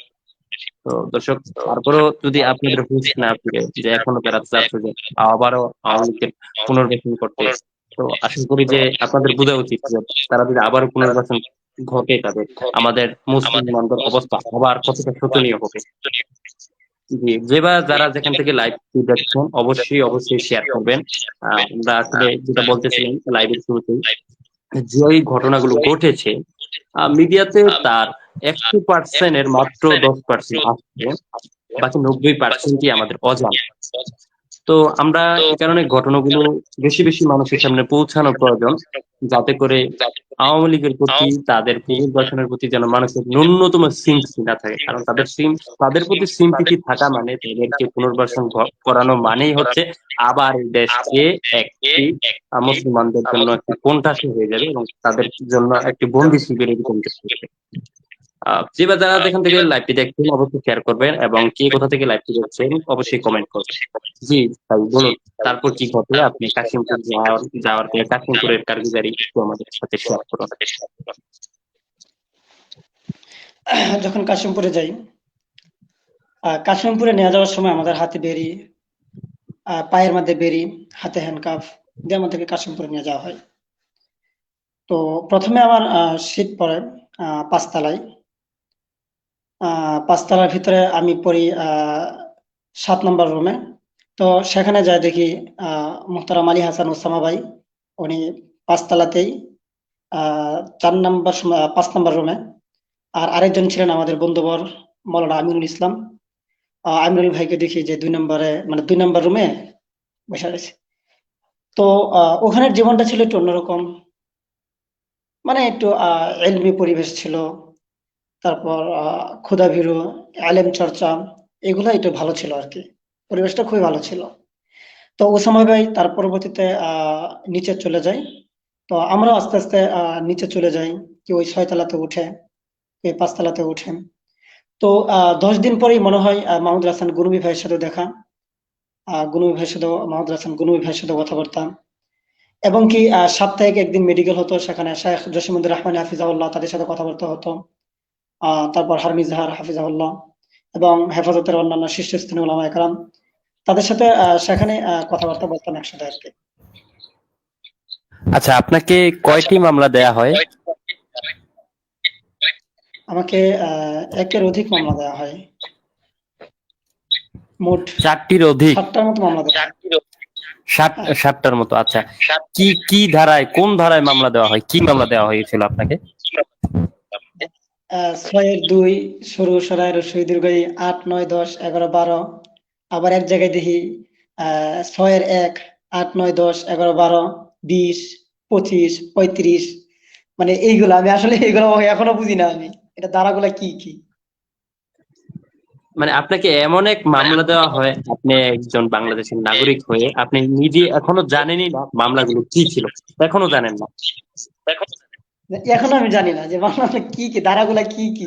এবার কল্পনা করুন দর্শক, এমন একটা অপরাধের জন্য নিয়ে যাওয়া হয়েছিল যে কিনা তাদের দৃষ্টিতে অপরাধী, সে জানেই না তার অপরাধ কি এবং কোন অপরাধে কি মামলা দেয়া হয়েছিল সে এখনো তাই জানে না। মানে কেমন একটা কিন্তু অবস্থায় আমরা ছিলাম, আমরা মুসলিমরা। আহ, পত্র আচ্ছা, পত্রিকাতে সম্ভবত প্রথম আলোতে একটা নিউজ করেছিল আমাকে নিয়ে। ওখানে লেখছে, মানে ডাহা একটা মিথ্যা কথা লেখছে। লেখছে যে গাজীপুর এবং ময়মনসিংহের চিফ অফ কমান্ডার গ্রেফতার, হরকতুল জিহাদের চিফ অফ কমান্ডার গ্রেফতার। তো কারাগারের বাইরা এটা মনে হয় কাটিং করে কাইটা রাইখা দিছিল কাশিমপুরে। তো আমার দেখাইতেছে, ভাই আপনি কমান্ডার কবে ছিলেন? আচ্ছা, আচ্ছা। বরকতুল জিহাদের কমান্ডার বানিয়েছে তারা আপনাকে। হ্যাঁ, হ্যাঁ, হ্যাঁ। আচ্ছা, আপনার কেস পার্টনার ছিল কি? যে আমার কেস পার্টনার ছিল। কতজন? আহ, আমার সাথে আরো 4 জনকে ধরে নিয়ে এসে এই মামলাতে জড়াই দিছেন। আর অজ্ঞাতনামায় দিয়ে দিছে আরো 14-15 জন, মোট 18 জনের একটা টিম বানায় আমাকে কমান্ডার বানায় দিছে। আপনি কি তাদেরকে কারাগারে যাওয়ার পূর্বে, ইতিপূর্বে কখনো দেখেছিলেন? তাদের সাথে কোনো পরিচয় ছিল বা কোনো লিঙ্ক ছিল বা মেসেঞ্জার বা হোয়াটসঅ্যাপ বা কোনো অনলাইনে যোগাযোগ ছিল তাদের সাথে? আমি আপনাকে বলি, আমার যেই দ্বিতীয় পার্টনার মাওলানা ইহসানুল হক, সে আমার দাওরাতুল হাদিসের সাথী, মানে দাওরা, আমরা একসাথে লেখাপড়া করি, দাওরা হাদিস করি, একসাথে লেখাপড়া করি। সে আমার সাথী। মানে আমি যখন গুম করা হয়, সে আমার ফোনে ফোন দিছিল। আমার ফোনে শুধু ফোন দেওয়ার কারণে তাকে গ্রেফতার করে। দেখেন সিস্টেম গুলা দেখেন। যখন ওই তাকে গ্রেফতার করে, তার মোবাইলের ভিতরে তার মামাতো ভাই মনে হয় 2 জনে ফোন দিছিল। ওই মামাতো ভাই 2টারে সহ আবার গ্রেফতার করে। মোট এই 4 জন ছিলাম আমরা। আচ্ছা, আচ্ছা। আপনি আপনার যে সাথীর কথা বলেছেন, আপনার এই সাথী ব্যতীত আরো যে 3জন আপনার কেস পার্টনার ছিল, আপনি কি তাদেরকে চিনতেন? না, না, না, তাদেরকে চিনতাম না। তাদেরকে আপনি চিনতেন না, কিন্তু তারা এমন একটি নাটক সাজায় আপনাকে নিয়ে যে তাদের সাথে আপনি একটি টিম ছিল, আপনি ছিলেন কমান্ডার। আপনার আপনার দেশে খেলাফত প্রতিষ্ঠার জন্য, এই দেশকে বিশৃঙ্খলা করার জন্য কাজ করেন, এইটা একটা নাটক সাজায় এবং আপনাকে গ্রেফতার করে নিয়ে যায়। মিডিয়া তো এইভাবে আপনাকে হাইলাইট করে। হ্যাঁ, হ্যাঁ, হ্যাঁ। আচ্ছা, বর্তমানে আপনার সাথে যারা সাথী ছিল তারা কি কারাগারে আছে না বের হয়ে গেছে? 6 মাস, 6 মাস হয়েছে। আমার যে দ্বিতীয় পার্টনার মাওলানা ইহসানুল হক, তার জামিন হয়েছিল হাইকোর্ট থেকে, স্টে করে দিছে। তারপর এই জন্য ওনার অনেকদিন সময় লেগেছে। 4 বছর না 4.5 বছরের মতো, 5 বছরের মতো ছিল আর কি কারাগারে। বের হয়ে গেছে এখন। এখন সবাই বের হয়ে গেছে আলহামদুলিল্লাহ। আচ্ছা, আপনার কারাগার থেকে বের হওয়ার জন্য কি পরিমাণ অর্থ ব্যয় হয়েছিল আপনার পরিবারের? আসলেও আমার বাবা গাজীপুরে এক মসজিদের ইমাম ও খতিব। আমার বাবা একজন সরল সোজা মানুষ ছিলেন, বা এখনো আছেন, একদম সরল সোজা। আসলে আমার বাবা এই মামলার বিষয়ে বুঝতেন না, জানতেন না। যেই প্রশাসন যত টাকা চাইছে আমার বাবা তত টাকাই দিচ্ছে। রিমান্ডে থাকা অবস্থায় আমার 2বার রিমান্ড হয়, একবার র্যাব রিমান্ড ডাকে, একবার পুলিশ রিমান্ড ডাকে। র্যাব রিমান্ডে ছিলাম 5 দিনের মতো, আর পুলিশ রিমান্ডে ছিলাম 10 দিনের মতো। মোট 15 দিন রিমান্ডে ছিলাম। তো এই রিমান্ডে কিছু আউল ফাউল কিছু যারা থাকে, তারা বিভিন্ন সময় আমার বাবার কাছ থেকে টাকা নিয়েছে, 10,000, 20,000, এবং কি আমার কাকার কাছ থেকেও 50,000 টাকা এরকম ভাবে নিয়ে নিত আর কি অনেক সময়। তারা কি আর অফিসার ছিল? হ্যাঁ, হ্যাঁ, অনেক অফিসাররা এরকম ভাবে টাকা নিয়ে নিত। আমি আপনার কথার মাঝে একটু ইন্টারাপ্ট করব যে দর্শক, আমাদের পেজে একটি এবং আমাদের আজকে ইউটিউব চ্যানেলে একটি ভিডিও আপলোড করছি। ভিডিওটা হচ্ছে যে কেন প্রশাসন মুসলমানদের ধরে নিয়ে নিয়ে জঙ্গি বানিয়ে নাটক করছে। যে জঙ্গিদের আড়ালে $1 মিলিয়ন সিন্ডিকেট, এই শিরোনামে একটি ভিডিও আপলোড করেছি। সেই ভিডিওটি দেখলে আপনারা বুঝতে পারবেন যে একজন মুসলিমকে তারা নিয়ে যদি জঙ্গি বানাতে পারে, মিডিয়ার সামনে দেখাতে পারে, তারা এর এর মাধ্যমে অনেকটাই আর্থিকভাবে স্বাবলম্বী হয়। অনেকে আহ, গাড়ি করে, অনেক গাড়ি কিনে, বাড়ি কিনে, বাইরের কান্ট্রিতে বিভিন্ন অ্যাপার্টমেন্ট কিনে, বা আর্থিকভাবে স্বাবলম্বী হওয়ার জন্য ফিনান্সিয়াল সাপোর্ট, ব্যাকআপ আরো বৃদ্ধি করার জন্য তারা মূলত এই কাজগুলো করে। আপনারা আশা করি ভিডিওটা দেখলে ভালো করে বুঝতে পারবেন। এই লাইভ শেষ করার পর আমি লিঙ্কটা দিয়ে দেবো, অবশ্যই আমাদের পেজে চোখ রাখেন। তো আবার ফিরে আসি আপনার কথায়। আপনার মোট, আপনার ধারণা অনুযায়ী কত টাকা ব্যয় হয় আপনার মনে হয়? 8 লাখ টাকা। 8 লক্ষ টাকা আপনার ফ্যামিলির ব্যয় হয়। জি। অথচ আপনাকে তো বিনা কারণে নিয়ে এই 8 লক্ষ টাকা হয়তো এইভাবে যদি খরচ না হতো, কতটা আপনার হয়তো ভালো হতো, বা পারিবারিক অবস্থান, তাই না? আসলেও আমাদের কিন্তু এখনো ঋণ আমরা পরিশোধ করতে পারি নাই। মানে এখনো ঋণ করে আমাদের এই টাকাগুলো ব্যয় করতে হচ্ছিল। জি। মানে আপনার মামলার কাজ করার জন্য কি সব টাকায় ঋণ করতে হয়েছিল আপনার পরিবারের? হ্যাঁ, সব টাকায় ঋণ করতে হয়েছিল আমার। মানে আমার আসলে দেখেন, একটা হুজুরে প্রতি মাসে কত টাকা ইনকাম করে? ধরেন সর্বোচ্চ 10,000 টাকা। তো আমার তো আরো ভাই আছে, তারা লেখাপড়া করে। আমার বোন আছে, লেখাপড়া করে। তো তাদের লেখাপড়া খরচ চালাবে না আমার মামলার খরচ চালাবে? তো আমার নানুর বাড়ি থেকে 1 লাখ টাকা, আমার কাকারা দিচ্ছে 1 লাখ টাকা, অমুক ফুফু দিচ্ছে 1 লাখ টাকা। এরকম ভাবে ঋণ করে করে জামিনগুলো করানো হয়। দর্শক, আপনারা একটু কল্পনা করুন, তিনি একজন মধ্যবিত্ত পরিবারের সন্তান, সাধারণভাবে একটা মসজিদে দায়িত্বে ছিলেন এবং পাশাপাশি এক মাদ্রাসায় শিক্ষকতা করছিলেন। সেখান থেকে ওনাকে নিয়ে যায় জঙ্গি বানায় মিডিয়া, জঙ্গি বানিয়ে হাইলাইট করে, এবং শুধু ওনার জন্য ওনার ফ্যামিলি আজকে 8 লক্ষ টাকা ঋণগ্রস্ত। এখনো তারা ঋণ পরিশোধ করতে পারছে না। শুধু এই সাফারটা তারা আজকে প্রায় 3-4 বছর করে যাচ্ছে, এবং কতদিন পর তারা টাকাটা পরিশোধ করতে পারবে এখনো তারা জানে না। আপনি কি এখনো কি হাজিরা দিতে হয় প্রতি মাসে মাসে? হ্যাঁ, আমার এই যে সামনের মাসে হাজিরা আসে 25 তারিখ।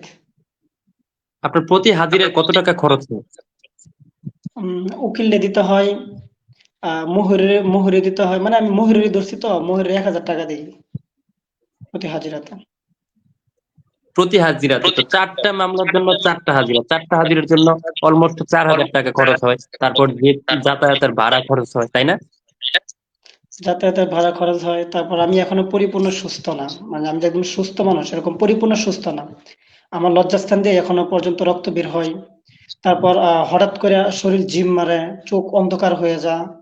মানে শরীর মুচমুচ করে, চেহারা কামড়া। মানে অন্ধকারে থাকতে ভাল লাগে, বেশি মানুষ দেখলে ভাল লাগে না। মানে প্রচুর পরিমাণ মানুষ দেখলে আমার মানে পাগল হয়ে যায়, এরকম লাগে। আপনি কি বের হওয়ার পর চিকিৎসা করেছিলেন? না, ওরকম ভাবে ফার্মাসিস্ট ডাক্তারের কাছ থেকে ইনজেকশন নিয়েছিলাম ওই লজ্জাস্থানের বিষয়ে। কয়েকটা ইনজেকশন নিয়েছি, কিন্তু আসলেও কার্যকারিতা হয় নাই। বুঝতে পেরেছি। দর্শক, একবার কল্পনা করুন আপনার ঘটনা যেন কত সালে ঘটেছিল। এটা 2020 সালে। 2020 সালের ঘটনা, আজকে 2025 সাল রানিং চলছে, এখনো পর্যন্ত তারা এটার জন্য সাফার করে যাচ্ছে। মানে কি একটা পরপ রাজ্যে আমরা বসবাস করেছিলাম তখন। তো সেই তুলনায় তো অনেকটাই আমরা স্বাধীনতার স্বাদ উপভোগ করতে পারছি, তাই না? হুম। আর আসলে আমার বাবা, আমার শ্বশুর বাড়ি থেকেও তেমন কোনো দেওয়া হয় নাই। মানে একটা যে আশা ভরসা এরকম পাই নাই। জি। আচ্ছা, আপনি আমাদেরকে বলতেছিলেন যে আপনার ফ্যামিলিগতভাবে অনেক প্রবলেম হয়, আপনি কারাগারে যাওয়ার কারণে আপনার দাম্পত্য জীবনের সমস্যা, এগুলো পার্সোনালি বলেছিলেন। এটা কি শেয়ার করা যাবে ঘটনাটা? আসলেও আমি বিয়ে করি গাজীপুরেই, ভবানীপুর বাজারে বিয়ে করি। মহিলা মাদ্রাসার মেয়ে বিয়ে করেছিলাম। দ্বিতীয় নাম্বার আমার এক উস্তাদের ভাইরার মেয়েকে বিয়ে করেছিলাম। আর সবচেয়ে বড় পরিচয় হলো যে মেয়েটাকে বিয়ে করেছিলাম, সেই মেয়েটা আমার আব্বুর ছাত্রী ছিল। আর তার বাবা ছিল আমার আব্বার মুসল্লি। তো দাম্পত্য জীবন এমনি ভালোই চলতেছিল, কিন্তু আমি যখন কারাগারের ভিতরে যাই, আমার ওয়াইফ কিন্তু আমাকে দেখতে আসে নাই। এর মূল কারণ হলো, মানে আমার শাশুড়ি মনে হয় আমার ওয়াইফকে যেতে দেয় নাই। আমি পরবর্তীতে জানি এগুলা। তার পরিপ্রেক্ষিতে আস্তে আস্তে আহ, আমার যে নানা শ্বশুর ছিল, তারা ছিল পুলিশের দারোগা ছিল এক সময়।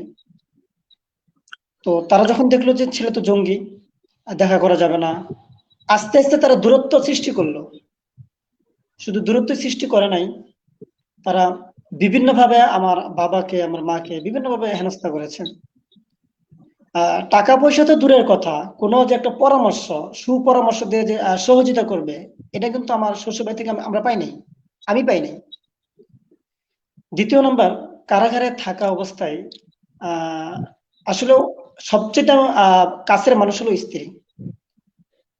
একটু মন চা যে স্ত্রীর সাথে একটু কথা বলি। যখন আমি আমার শাশুড়িকে ফোন দিতাম, কিন্তু আমার স্ত্রীকে কোনো সময় দেয় নাই বা দিত না। কাছে আচ্ছা আচ্ছা, থাকলেও বলতো এটা সে। একটু পার্সোনাল ব্যাপার। হ্যাঁ, আমি এত পার্সোনাল যেতে চাচ্ছি না, যে আপনি বলছেন মানে আমাকে পার্সোনালি যখন আপনার সাথে কথা হয়, তখন আপনি আমাকে বলছিলেন যে আপনার গ্রেফতার হওয়ার ইস্যুকে কেন্দ্র করে আপনার ডিভোর্স হয়ে যায়, এই ঘটনাটা ডিভোর্সে করায় আপনার দাম্পত্য জীবনে এই পরিমাণে একটা প্রবলেম হয়, ওইটা কেন, ডিভোর্সটা কেন হয়েছিল? মানে ডিভোর্সটা হয়েছিল এখানে দুইটা দিক। কেউই বলে যে প্রশাসনিক ভাবে ডিভোর্স হয়েছে, কিন্তু এটা আসলেও আমার বাবা মা বলেন না, ডিভোর্সের কারণে প্রশাসন হয় নাই, মানে ডিভোর্সটা হয় নাই, এটা ডিভোর্সটা হয়েছে মানে তার মা এবং তার বাবা এবং তার নানাদের কারণে।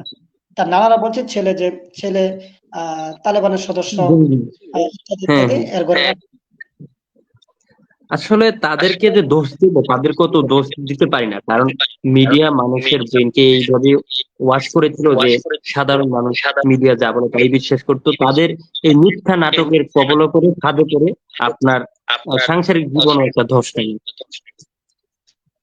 হ্যাঁ, তারপরে দেখেন আরেকটা সবচেয়ে কষ্টের বিষয় হলো, মানে আমি যখন কারাগার থেকে বের হই, ধর আমি আজকে মানে দুপুরে বের হয়েছি, বাসায় গেছি। বাসায় যাওয়ার পর মাগরিবের সময় আমার আব্বুর মোবাইলে ফোন দিয়ে বলতেছে যে আমার ওয়াইফের বিয়ে আরেক জায়গায়। মানে মানে আমি আজকে আপনি বের যেদিন হয়েছি। কারাগার থেকে বের হন, সেদিনে আপনার ওয়াইফের বিয়ে, এই ঘটনা আপনি জানতে পারেন। হ্যাঁ হ্যাঁ, ওই দিনই বিয়ে।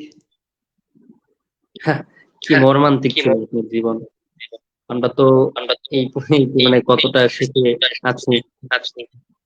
এমন তো শুধু আপনি এখন আরো শত শত যুবকের ঘটনা পার্সোনালি আমাকে অনেকে শেয়ার করেছে, যে যখন পর্যায়ক্রমে এক এক live নিয়ে আসবে আপনার দর্শক, এক একদিন এক একজনের অভিজ্ঞতা আপনি শুনবেন, শুনলে আপনারা বুঝতে পারবেন যে কি পরিমাণ একটা করপরাধ যে আমরা বসবাস করেছি। এক একজনের অভিজ্ঞতা এক এক রকম, লোমহর্ষক ঘটনা। কারো ঘটনা শুনতে শুনতে তো আপনি নিজের অজান্তেই কান্না চলে আসবে। আপনি যখন বলছিলেন, তো তখন আমি আপনার সাথে পার্সোনালি কথা বলার সময় আমি নিজেই তো অনেকটা আহ আনমনে হারিয়ে গিয়েছিলাম যে কি ঘটেছিল, এমন ঘটনা শুধু বিনা কারণে, শুধু ইসলাম প্রতিষ্ঠিত হওয়ার কারণে এই ঘটনাগুলো ঘটেছিল। তো ফেরাউনের যে যুগ ছিল, ওই যুগের সাথে তো তাহলে এই যুগের কোনো পার্থক্য নেই। এখনো মানে এই যুগটা এমন ছিল যে কেউ সঠিকভাবে দিন পালন করা মানেই তার জন্য বিপদ। আমার কথা কি আপনার তাই মনে হচ্ছে?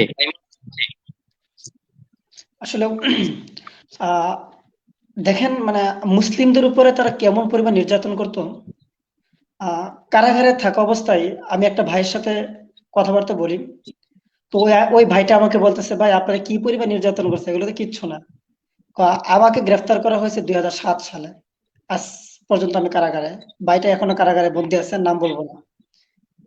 তো ওই ভাইটা বলতেছেন যে দেখেন, আমাদের অমুক ভাইয়ের স্ত্রীকে স্বীকারোক্তি না দেওয়ার কারণে 19 জন র্যাব মিলে ধর্ষণ করছে। 19 জন প্রশাসন মিলে ধর্ষণ করছে। স্বামীর সামনে স্ত্রীকে ধর্ষণ করছে, শুধু 164 স্বীকারোক্তি না দেওয়ার কারণে। এই কারণে এটা তো, গ্রেফতার এই ঘটনাটা কত সালে? আমি তো এই জাতীয় ঘটনা আজ নতুন শুনলাম। এটা মানে দুই একই হাজার সাথে মানে তার গ্যাং রেপ করে, তাই তো? হ্যাঁ। তার পরবর্তীতে নাম বলতেছে যে অমুক ভাইটা অমুক কারাগারের মধ্যে আছে। তার স্ত্রীর মানে লজ্জাস্ট মানে স্তনের যে বুটা আছে, এগুলা প্লাস দিয়ে টানতে টানতে বলতেছে তোরা স্বীকারোক্তি দিবি কিনা ক, স্বীকারোক্তি দিবি কিনা বল, জজের সামনে স্বীকার করবি কিনা বল। আসলে দেখেন এমন অবস্থায় দোষ না করলেও স্বীকার করতে হয় যে আমি দোষী। এখন যদি মানে আমাকে দর্শক যদি আপনি বলে, ইমাজিন করুন ঘটনাগুলো আপনার সাথে যদি ঘটতো আপনি কি করতেন? এগুলো কিন্তু সব অকল্পনীয় ঘটনা। স্বাভাবিক মানুষ একজন যাদের সেন্স আছে সে তো এই কাজ কখনোই করতে পারবে না। একজন মানুষ সাইকো না হলে এই কাজগুলো তার দ্বারা পসিবল নেই, বা কঠিন কাজগুলো আমি তো ভাবতেই পারছি না। তো ওদের কষ্টগুলো দেখার পরে আমার আসলে আমার কষ্ট কিচ্ছু মনে হতো না। আর অন্যান্য ভাইদের কত জীবন কাহিনী শুনছি, মানে ওদের কষ্টের কাছে আমার কষ্ট কিচ্ছু না। মানে আমি দিনের জন্য কি করছি, কিছুই না। আর আমাদের ভাইরা যে পরিমাণ কোরবানি দিছে, সেই তুলনায় আমাদের কিচ্ছু হয় না। আচ্ছা আচ্ছা, আপনি এত কষ্ট ভোগ করার পরও 27 দিন গুম থাকার পরও অমানবিক নির্যাতনের পরও বলছেন যে অন্য যে নির্যাতনের ভয়াবহ চিত্র আপনি শুনেছেন, তারপর ওইটার সাথে তুলনা করে বলছেন যে আপনার এগুলো বৃথা, মানে কিছুই না। হ্যাঁ হ্যাঁ, এগুলো কিচ্ছু না, আসলে কিছু না। কিন্তু আপনি যখন আপনার ঘটনা আমাদের সাথে, আমি ট্রাস্ট মি, আমি সত্যি করে যেটা বলি যে আপনি যখন আমার সাথে শেয়ার করছেন, আমি তখন অনেকটা আটকে উঠেছিলাম যে কিভাবে পসিবল। কিন্তু এখন যে ঘটনা বলছেন এটা তো আমি মানে মানে আমার ব্রেন নিতেই পারছে না যে এটা কিভাবে সম্ভব। এটা মিলাতেই পারছি না যে একজন মানুষের দ্বারা আদৌ কি পসিবল যে একজন ভিকটিমের ওয়াইফকে নিয়ে 17 জন অফিসার রেপ করে এবং তার সাথে একটা অমানবিক নির্যাতন করে, কিন্তু একদম সুস্থ স্বাভাবিক মানুষের পক্ষে পসিবল না। আমরা আবু গারিব কারাগারের কথা শুনেছি বা বিভিন্ন বাইরের কান্ট্রির কারাগারের কথা শুনেছি, কিন্তু বাংলাদেশে এমন ঘটনা তো নজিরবিহীন। আমি তো আজ প্রথম শুনলাম। আমি হয়তো আরো প্রতিদিন প্রতিনিয়ত লাইভ করবো, হয়তো আরো আরো নতুন নতুন তথ্য জানতে পারবো যেগুলো আমরা এখনো জানি না। আচ্ছা, আপনি কি মনে করেন যে এই স্বৈরাচারী শেখ হাসিনা পালানোর পর যতটুকু ঘটনা মিডিয়াতে এসেছে, কার সাথে কি করছে, অনেকটাই তো মিডিয়াতে ফাঁস হয়েছে, সবগুলো তথ্য কি মিডিয়ার সামনে এসেছে নাকি এখনো আমাদের অনেক ঘটনা অজানা? আমাদের এখনো প্রচুর ঘটনা অজানা রয়ে গেছে। আমরা শুধু এক আয়নাঘর দেখেছি, প্রকাশ হয়েছে। আমাদের প্রত্যেকটা প্রশাসনের কাছে আয়নাঘর আছে। এই সবগুলো জাতির সামনে মানে খোলাসা করছে না, প্রকাশ করছে না কেন? আমরা শুধু এক আপনি আয়নাঘরের কি মনে হয় ইতিহাসটাই যে জানবো। আরো আইনজীবী আছে? আমি এটাই দাবি করছি যে আরো আইনাগার আছে বাংলাদেশে। হ্যাঁ, প্রত্যেকটা প্রশাসনের আয়নাঘর থাকে। ডিজিএফ এর আয়নাঘর কি উন্মোচন হয়েছে? কাউন্টার টেরোরিজম আয়নাঘর উন্মোচন হয়েছে? এন্টি টেরোরিজমের আয়নাঘর উন্মোচন হয়েছে? এনএসআই। তারপর আমি এক প্রশাসনকে জিজ্ঞাসা করছিলাম যে আপনাদের গোয়েন্দা সংস্থা কতজন আছেন, মানে এরকম গ্রুপ কয়টা আছে? উনি বলে যে আমাদের পুলিশের ভিতরে 70টার মতো গোয়েন্দা সংস্থা আছে এবং প্রত্যেকটার এরকম এরকম ঘর আছে। এগুলো কোথায়? আছে তো বাংলাদেশে কোথাও না কোথাও লুকিয়ে আছে, কিন্তু আমরা জানি না। এই দায়িত্ব তো প্রশাসনের, তারা তদন্ত করে বের করবে কোথায় কি আছে না আছে।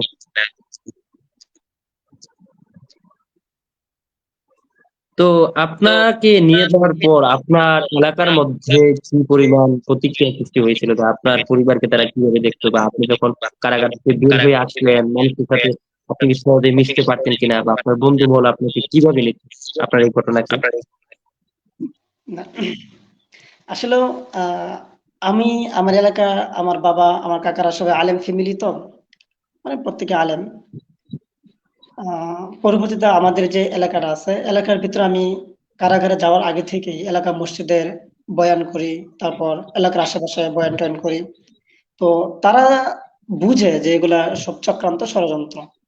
তো আমি যাওয়ার পর সকলে আমাকে মহব্বত করছে, প্রত্যেকে দেখতে আসছে, বিভিন্ন জায়গা থেকে আলেম ওলামারা আসছে দেখার জন্য। আমিও গেছি বিভিন্ন আলেমের কাছে। সবাই আলহামদুলিল্লাহ আমাকে গ্রহণ করে নিয়েছে। মানে কেউ দ্বিমত পোষণ করে নাই। আমাকে বলছে যে কারাগার থেকে বের হয়েছে, এটা নবীজির সুন্নাহ। এবং ময়মনসিংহের একজন বিজ্ঞ আলেম উনি আমাকে বলছিলেন যে আহ সরওয়ার, কারাগার থেকে বের হয়ে তোমার ইমান বাড়ছে না কমছে? আর আমি বলছি যে উস্তাদ, আমার ইমান বাড়ছে আলহামদুলিল্লাহ, কমে নাই। যাক, এটাই আমাকে সবাই গ্রহণ করে নিয়েছিল। না, এমন অনেক ঘটনা অনেকের কাছে আমি শুনেছি যে তারা বলেছে যে কারাগারে যাওয়ার পূর্বে তার বন্ধু মহল অনেক বড় ছিল বা এলাকার মধ্যে তার নাম ডাক ছিল, কিন্তু কারাগারে যাওয়ার কারণে মিডিয়া তাকে নেগেটিভ ভাবে উপস্থাপন করার কারণে যখন কারাগার থেকে বের হয় তাকে সবাই জঙ্গি মনে করে, তার সাথে সম্পর্ক শেষ করে, পরিবারের মধ্যে সংঘর্ষ হয়ে যায়, এলাকার মধ্যে কোণঠাসা হয়ে যায়। আমরা অনেক ঘটনা তো শুনেছি। আপনার সাথে এরকম এরকম কোনো কিছু ঘটেছে কিনা? এরকম হয়, আমি আরো কয়েকটা ভাইদের সাথে কথা বলেছি তো, বা তাদের সাথে দেখা করেছি, তাদের সাথে কারাগারে দেখা হয়েছিল। তাদের এলাকার মানুষ তাকে দেখতে পারে না, এখনো নিতে পারে না, যুবকরা এখনো বুকে টানতে পারে না, এরকম নজির ঘটনা প্রচুর আছে। তো আপনার কি মনে হয় যে স্বৈরাচারী হাসিনা পালানোর পর অনেক প্রশাসনের লোকদেরকে তো দেখেছিলেন যে চাকরিচ্যুত করেছে, অনেককে গ্রেফতার করেছে, যে সঠিক বিচার বর্তমানে হচ্ছে বলে কি আপনার মনে হচ্ছে যে তাদের উপযুক্ত বিচার বর্তমান যে গভর্নমেন্ট আছে, অন্তর্বর্তীকালীন সরকার তারা করতে পারছে বলে আপনার মনে হয়? আসলে গাপটি মারা নাস্তিকরা কিন্তু এখনো বসে রয়েছে, এখনো মনে হয় তারা গ্রেফতার হয় নাই। আমাদের সম্পূর্ণ, আমরা যদি সংস্কার করতে চাই, তাহলে সম্পূর্ণ অবকাঠামো যেগুলো আছে সবগুলো সংস্কার করতে হবে। অর্থাৎ প্রত্যেকটা বিষয়, প্রত্যেকটা ইস্যুই জাতির সামনে উপস্থাপনা করতে হবে, খোলাসা করতে হবে। আমাকে যারা গ্রেফতার করেছে তারা কোথায়? আমার তো কোনো দোষ ছিল না। আমার তো পরিবার ঋণগ্রস্ত হয়েছে কাদের কারণে? এদের কারণে হয়েছে। আমার স্ত্রী চলে গেছে কাদের কারণে? এদের কারণে চলে গেছে। আজকে আমি অসুস্থতায় ভুগতেছি কি কারণে? এদের কারণে। এরা তো গ্রেফতার হয় নাই। এরা তো এই চাকরির মধ্যেই আছে, বহাল আছে। তাহলে এই সম্পূর্ণ অবকাঠামোগুলা এগুলা সংস্কার করতে হবে। একটা তো কথা আমরা আছে, জি বলুন। হাসিনা চলে গেছে কিন্তু হাসিনা দূষররা এখনো বাংলার জমিনে রয়ে গেছে। হ্যাঁ, তার মানে আপনি বলতে চাচ্ছেন যে এখনো সুষ্ঠু বিচার হচ্ছে না, বা বিচারের যে কাজ প্রক্রিয়া যেটা হচ্ছে এটা ধীর গতিতে এগোচ্ছে। যে পরিমাণ মানুষ আশা করেছিল সেই পরিমাণ হচ্ছে না, এমনটাই তো আপনি বুঝতে চাচ্ছেন, তাই তো? জি জি জি। দর্শক, প্রায় 1 ঘন্টার মতো হয়ে গেছে, আমাদের প্রায় সময় শেষ পর্যায়ে। আমরা লাইভটি শেয়ার করে দিব, শেষ করে দিব। আপনারা যারা যেখান থেকে এই লাইভটি দেখছেন অবশ্যই একটি কমেন্ট করবেন এবং আমাদের লাইভটি শেয়ার করবেন বেশি বেশি। আচ্ছা, জনগণকে বলার জন্য আপনার কোনো বার্তা আছে, মানুষকে বলার জন্য, দর্শককে বলার জন্য? জনগণকে একটা কথাই বলবো, মানে সর্বপ্রথম তো আমি একজন মুসলিম, আমার আদর্শ মোহাম্মদ সাল্লাল্লাহু আলাইহি সাল্লামের আদর্শ। আমি ব্যক্তিগতভাবে কোনো রাজনৈতিক দল করি না, আগেও করি নাই, এখনো করি না, এবং ভবিষ্যতেও করার চিন্তা ফিকির নেই। আর যেহেতু আমার দল একটাই, মুসলিম, তো মুসলিমের মুসলিমিয়াত রক্ষা করতে হবে। এর পাশাপাশি যেন আমাদের সমাজ, যেন আমাদের রাষ্ট্র যেন কোরআন এবং সুন্নাহ অনুযায়ী রাষ্ট্র প্রতিষ্ঠিত হয়, এই জন্য সত্যবাদীদের সাথে থাকতে হবে, ইলহাক বিল কাফেলা। এলাকার ভিত্তে আল কোরআনের দর্স এগুলা চালু করতে হবে, জোর দিতে হবে। তার তার পাশাপাশি প্রত্যেকটা মহল্লাতে, প্রত্যেকটা গ্রামে গরিব অসহায় তাদের খোঁজ খবর নিতে হবে, বন্দির খোঁজ খবর নিতে হবে। আমরা লক্ষ্য করেছি বাগোয়া লাভট্রাপ লাভ জিহাদ, নতুন একটা ইসকনের সদস্য, তারা মুসলিমদের ইজ্জত নষ্ট করছে, এগুলো লক্ষ্য করতে হবে। মানে যুবকদের জন্য যেন এই রাষ্ট্রটা যেন কোরআন এবং সুন্নাহর রাষ্ট্র হয়, ইসলামিক ইমারা রাষ্ট্র হয়, এই চিন্তা ফিকির নিয়ে আমাদের সামনে অগ্রসর হতে হবে। এখন দেখেন, দিন বিজয়ী কার মাধ্যমে হবে? আমার মাধ্যমে হতে পারে, আপনার মাধ্যমে হতে পারে। আল্লাহ যাকে যতটুকু চাইবেন ততটুকুই হবে, এর বেশি কিছু আপনি করতে পারবেন না। যদি ভবিষ্যতে যদি কোনো সময় কারাগারে যাওয়ার পরে বন্দী হয়ে যান, তখন ধৈর্য ধারণ করবেন, সবর করবেন। ধৈর্যশীলদের সাথে আল্লাহ তাআলা আছেন। প্রচুর পরিমাণ ধৈর্য ধারণ করবেন, কোনো টেনশন ফিল করবেন না। চিন্তা করবেন যে কারাগারে যে ঢুকছেন, আপনি হাফেজ না, কোরআন হাফেজ হয়ে বের হন। আমার বন্ধু আমিরুল ইসলাম কোরআন হাফেজ হয়ে বের হয়েছে কারাগার থেকে। এরকম ভাবে চিন্তা ফিকির করবেন। যখন কোনো কষ্টের মধ্যে সম্মুখীন হবেন বা নির্যাতন রিমান্ডের কষ্টের সম্মুখীন হবেন, তখন একটা জিনিস চিন্তা করবেন যে হযরত বেলাল রাদিয়াল্লাহু তাআলা আনহুকে না জানি কত কষ্ট দিয়েছে, সাহাবায়ে কেরামদেরকে নাস্তিক মুরতাদ কুফফার তাগুতরা না জানি কত কষ্ট দিয়েছে। এগুলো চিন্তা ফিকির করবেন, দেখবেন আপনার ভিতরে স্বস্তি আসবে, এত কিছু টেনশন ফিল হবে না। আর আমাদের যেহেতু আমরা মুসলিম, আমাদের স্বপ্ন দিন প্রতিষ্ঠা করা, শরিয়া প্রতিষ্ঠা করা। আচ্ছা আচ্ছা আচ্ছা। এটা আচ্ছা, আপনার কি মনে হয় যে শেখ হাসিনা থাকাকালীন বাংলাদেশে যে পরিমাণ অন্যায়, অবিচার, দুর্নীতি, গুম, খুন, ধর্ষণ হয়েছিল, এই সরকার পালানোর পর, নতুন সরকার আসার পর দেশ সংস্কার হয়েছে, দেশে শান্তি ফিরে এসেছে, গুম খুন ধর্ষণ সবকিছু বন্ধ হয়েছে, দেশের মানুষ এখন শান্তিতে বসবাস করছে বলে কি আপনার মনে হচ্ছে? দেশে পরিপূর্ণ সংস্কার হয়েছে?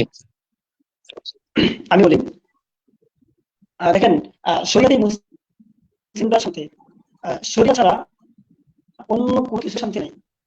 হাসিনার আমলে ধর্ষণ হয়েছে, এই আমলে ধর্ষণ হচ্ছে, মাগুরাতে ধর্ষণ হয়, অমুক খানে ধর্ষণ হয়, হাফেজ আলেম আমি দর্শন হয়, অমুকে দর্শন করে, তমুকে দর্শন করে, ডাকাতি, ছিনতাই, রাহাজানি, চাঁদাবাজি এগুলো বেড়ে যাচ্ছে, প্রচুর পরিমাণ বেড়ে যাচ্ছে। এগুলো একটাই কারণ, আমাদের সমাজে শরিয়া নাই, ইসলামী আইন নাই। আজকে যদি ইসলামী আইন থাকতো, ইসলামী শরিয়া থাকতো, তাহলে সকলেই শান্তিতে বসবাস করতে পারতাম। এখনো কিন্তু এগুলো বন্ধ হয় নাই, এগুলো অবশ্যই বন্ধ করা দরকার। আমাদের যে উপদেষ্টার ভিতরে একজন আছেন ডক্টর ইউনূস, উনি যেন এগুলা দেখেন এবং এগুলা যেন বন্ধ করে দেন, যেহেতু উনি একজন মুসলিম।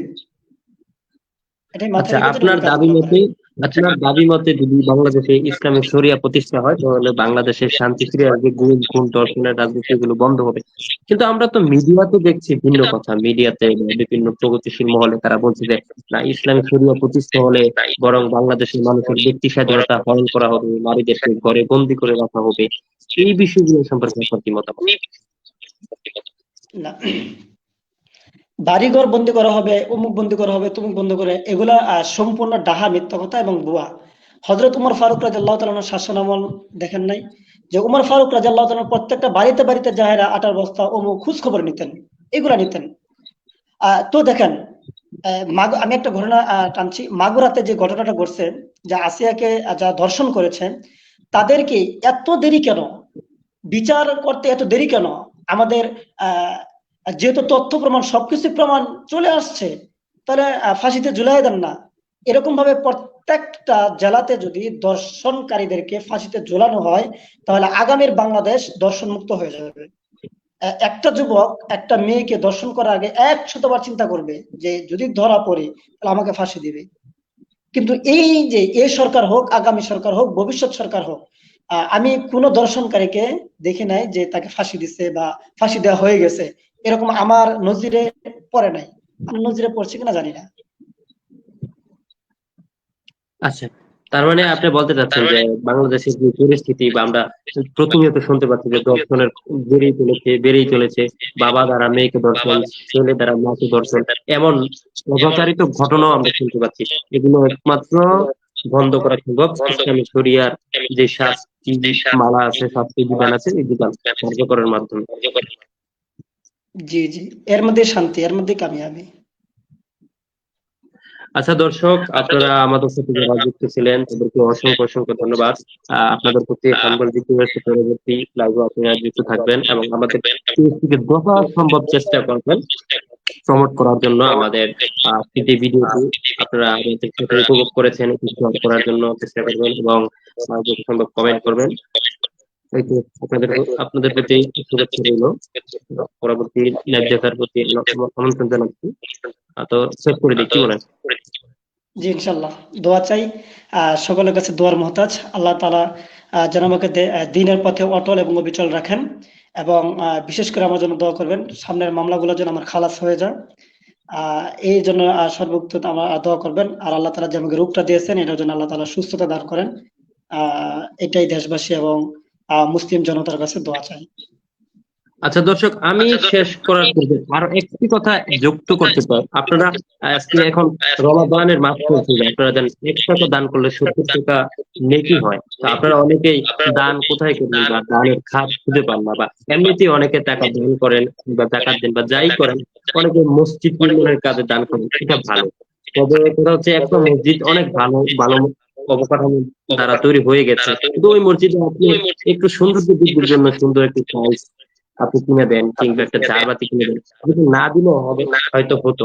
আমি আপনাদের প্রতি রিকোয়েস্ট করবো যে ওই জায়গাগুলোতে আপাতত দান না করে, আমাদের একটু যে ভাই আছে বা এই ভাই ব্যতীত অনেক ভাইয়ের আছে, মজলুম আছে বা মজলুম অবস্থায় আছেন, তাদেরকে মনে হয় যে দান করলে আপনার মৃত্যুও বেশি হবে এবং একটা পরিবারও খারাপ মুহূর্ত থেকে ভালো একটা পর্যায়ে আসতে পারবে বলে আমি মনে করি।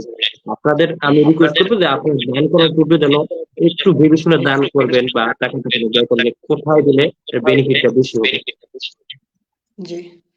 দ্বিতীয় নম্বর, আমি একটা কথা বলে দিই। আহ, আমি বলছি না যে আমাকে দান করার জন্য, আমাকে দান করেন না। আপনার জাকাত এবং ফিতরার টাকাগুলো যে সমস্ত ভাইয়েরা এখনো কারাগারের মধ্যে বন্দী আছে, আহ, বৈষম্য কারামুক্তি, তাদের সহযোগিতা নিয়ে তাদেরকে ওখান থেকে বের করার চিন্তা ফিকির করেন, এবং তাদের পরিবারগুলা দেখাশোনার ব্যবস্থা করেন। তাদের পরিবারগুলা, তারা কিন্তু মানসিক ট্রমার মধ্যে থাকে, টেনশনের মধ্যে থাকে। আর কারাগারের খাবারের যে অবস্থা, আল্লাহু আকবার, খাবার একদম নরমাল খাবার, যে একটা খাবার মানুষকে কোন রকম ভাবে বাঁচে আর কি। এই জন্য তাদেরকে দেখার জন্য খুবই আবেদন জানাচ্ছি আপনাদের কাছে। আচ্ছা, তাহলে দর্শক সবাই আমাদের সাথেই থাকবেন এবং এই টেস্টটিকে চেষ্টা করবেন প্রমোট করার জন্য। আর আপনাদের মধ্য থেকে যদি কেউ ঘুমের শিকার হয়ে থাকেন, অবশ্যই আমাদের পেজে মেসেজ করবেন। আমরা আপনার চেষ্টা করবো সাথে কথা বলে, যদি মনে করি যে আপনাকে লাইভে নিয়ে আসবো, এরকম কোনো ঘুম হয়ে থাকেন মানুষ থেকে থাকলে, আজকে যদি লাইভ থেকে থাকেন, অবশ্যই আমাদের পেজে মেসেজ করবেন। এবং আপনাদের কাছে এমন কোনো তথ্য থেকে থাকলে যেগুলো মেইন মিডিয়াতে প্রচার হচ্ছে না, অবশ্যই আমাদের পেজে মেসেজ করে তথ্য উপাত্ত সহকারে আমাদের দিবেন। আমরা যদি গুরুত্বপূর্ণ মনে করি, অবশ্যই আমরা চেষ্টা করছি সেই নিউজগুলো কভার করার জন্য। জি, আসসালামু আলাইকুম। আসসালামু আলাইকুম ওয়া রাহমাতুল্লাহি ওয়া বারাকাতুহু।